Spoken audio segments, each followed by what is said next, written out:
السلام علیکم رحمۃ اللہ وبرکاتہ۔ میں جو یہ ویڈیو بناتا تو بہت سارے لوگ یہ سمجھتے ہوں گے کہ بھئی یہ پاگل ہے۔ اب مجھے لوگ پاگل کہے، دیوانہ کہے، جو بھی کہے، لیکن میں اپنے اوپر جو ذمہ داری ہے، میرے اوپر جو فرض بن جاتا، اس میں فرض کو پورا کر رہا ہوں۔ اس کا مطلب یہ بھی نہیں ہے کہ میں کس کو نیچا دکھانے کی کوشش کر رہا ہوں، میں کسی کے بارے میں غلط بول رہا ہوں، ایسا کچھ بھی نہیں ہے، کیونکہ ہر انسان اپنے سمجھ اور عقل کے حساب سے ہی عمل کرتا ہے۔ جیسا کہ آج حضور صلی اللہ علیہ وسلم نے فرمایا ہے کہ بھائی ایک انسان جب تک ایک پیر کا دامن تھام نہیں لیتا،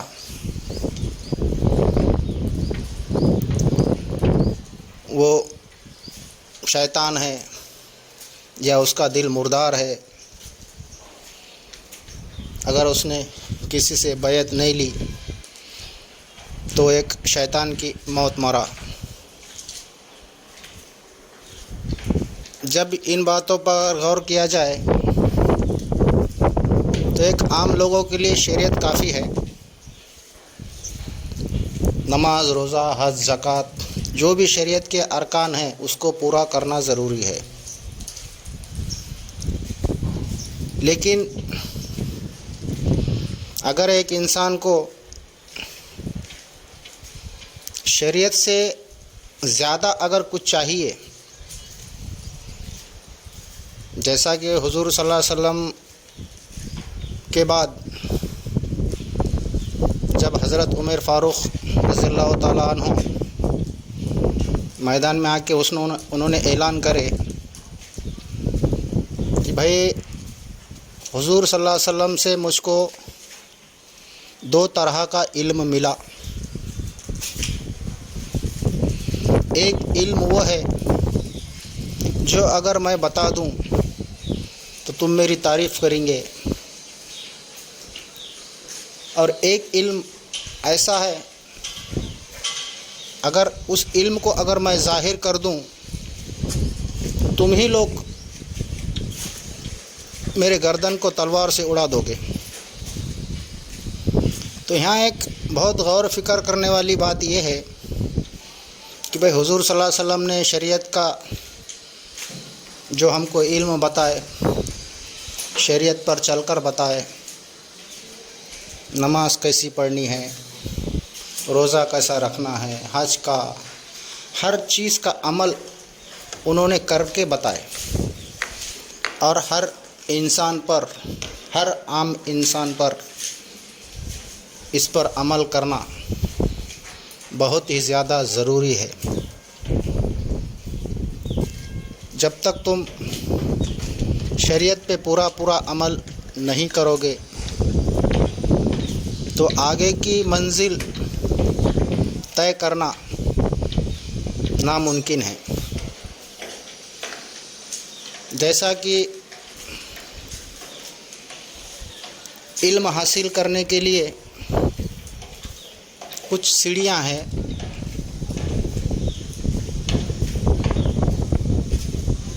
جیسا کہ اعلیٰ سے اعلیٰ علم حاصل کرنا ہے تو تم کو پرائمری سے، پہلی سے، دوسری سے، تیسری سے ہی شروعات کرنا پڑے گی۔ اگر آپ چاہو گے کہ نہیں ہم ڈائریکٹ اس علم کو حاصل کریں گے، یہ ہو نہیں سکتا، کیونکہ اللہ تعالیٰ قرآن میں یہ فرما رہا ہے، اللہ کی عبادت اس حد تک کر حتیٰ کہ تجھ کو یقین آ جائے۔ تو اللہ کی عبادت، شریعت پر عمل ضروری ہے، لیکن شریعت کی بھی ایک حد ہے۔